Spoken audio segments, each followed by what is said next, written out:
Prologue: The Whine in the Dark. I have always hated pernilongos. That sound, thin, insistent, whining in the dark, has ruined more nights of my life than heartbreak, than hunger, than grief itself. You know the sound, don't you? That needle thread of air near your ear, that restless circling, that warning that the bite will come. And you know the bite itself, hot, sharp, stealing blood without permission, leaving only an itch behind. I grew up in a place where they were everywhere. You could not escape them in summer. You could not seal your windows tightly enough. Even under a blanket, they found you. And so I grew to hate them, not as one hates storms or sickness, but with a personal hatred, as if each mosquito had been made specifically to mock me, to torment me, to seek me out among all sleepers. But I will tell you something stranger. Sometimes when I killed them, they did not smear. They did not leave the red blot of my own blood on the wall. They simply crumbled into dust. Have you ever seen that? You raise your palm, slap with fury, and instead of the ugly smear, there is only a tiny puff of gray powder, vanishing even as you breathe. And if you have seen it, did you dismiss it, as I once did, as an illusion, a trick of the light, some peculiarity of that single fragile insect? You should not dismiss it. Nothing vanishes without reason. I will tell you a secret. The pernilongos are not what you think. They are not vermin, not mere pests. They are machines. Time-traveling machines, built in a future so perfect it seems like heaven, and sent back across centuries with a mission. Their bites are not theft, but harvest. They take what is most essential in us, our blood, our memories, our dreams, and carry it forward, so that in that utopia of tomorrow, none will be lost. But that, of course, is the ending. You would not believe me if I told you now. You must see what I saw, as I saw it, through the long years of my life. 5 dreams, 5 awakenings, 5 moments when the pernilongos stole from me, and in return, gave me glimpses of the truth. Come closer. Listen. I will tell you the story as it unfolded. 1. Age 7, the candy garden. I was a greedy child. Greedy with toys, greedy with food, greedy with attention. My parents scolded, but scolding does not cure greed. It only sharpens it, makes it more secretive, more determined. That night, I dreamed of a garden beyond all gardens. The air smelled of sugar. The ground was paved with chocolate tiles. The trees bore fruits of marzipan and candied apples. Rivers of syrup ran between banks of caramel. It was a place made not by God, nor by nature, but by the fevered wish of a child who wanted everything sweet at once. Children ran there, children of every kind.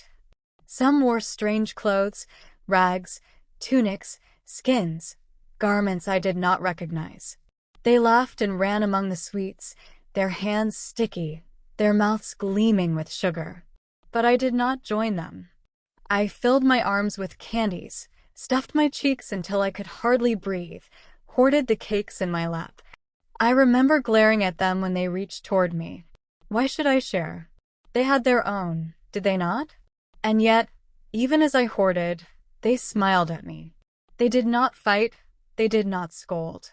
Their smiles were not pitying, not mocking, but gentle, as though even my greed had a place in their joy. Then came the sound. That zzzzzzzzzz, so thin, so sharp. It entered the dream like a thread of glass, splitting it. I swatted in panic, but the sting came first, hot on my arm. I woke in my little bed, furious, reaching for the wall. I slapped, and found not blood, not the broken carcass of a mosquito, but only dust. Dust that glittered in the moonlight, dust that for a moment arranged itself into a pattern, like roots, branching, reaching, then gone. I told no one, but the taste of sugar lingered on my tongue until morning. 2. Age 19, the city of light. At 19, I was no longer a child but not yet a woman. My body was alive with wanting eyes, wanting hands, wanting lips. I dreamed then of lovers, of cities, of freedom without consequence. That night, I dreamed I was walking through a city by the sea. The stones of the streets were pale and smooth, glowing as though lit from within. The buildings rose like crystals, faceted, gleaming in a light without sun. And everywhere people, lovers, waited for me. They reached for me with open arms, with smiles of devotion, with whispers I could not quite hear but somehow understood. You are desired, you are wanted, you are ours. I moved among them like a queen. Their hands grazed my arms, my hair, my waist. No jealousy burned between them. They shared me as one shares music or air. I could have kissed them all, and none would have minded. But just as I yielded to the touch of one, just as lips approached mine, the sound cut through. That z-z-z-z-z-z-z-z. The bite sudden on my thigh. I woke sweating, cursing. My sheets tangled like chains around my legs. I slapped the wall and again dust. But this time, the dust did not fall. It rose. It spun upward in a spiral, climbing and climbing, until it vanished into the dark. And for a moment, I knew that spiral. It was the very staircase I had just descended in the dream, in the shining tower of the city. I did not tell anyone. Who would listen? Who would believe? But for days after, every time I closed my eyes, I saw the spiral climbing. Age 32, the Hall of Mirrors. By 32, I had collected enemies the way others collect friends. Lovers turned bitter, rivals turned cruel, coworkers sharpened their tongues. I wore my grudges like jewelry. That night, I dreamed I stood in a vast hall. Marble walls rose to a ceiling lost in shadow. Mirrors lined the walls, tall and flawless. And in those mirrors stood my enemies. My ex-husband, smirking. A girl from school who once laughed at me. A man at work who whispered behind my back. Even nameless faces, strangers who had crossed me in passing. They surrounded me, their eyes fixed on me. I expected mockery, jeers, curses. I prepared to spit back. But instead, they reached for me. One by one, they pressed their hands to the glass, and I, against my will, pressed mine in answer. And in that touch, something passed. Their grief flowed into me. My bitterness flowed into them.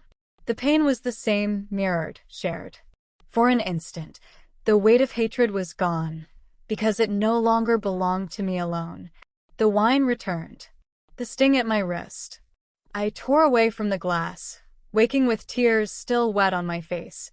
The Pernilongo hovered before me, then unraveled into dust. The dust twisted into a helix, glowing faintly before scattering into nothing. I knew the shape. I had seen it in books, didn't I? But why? I lay awake until dawn, uneasy.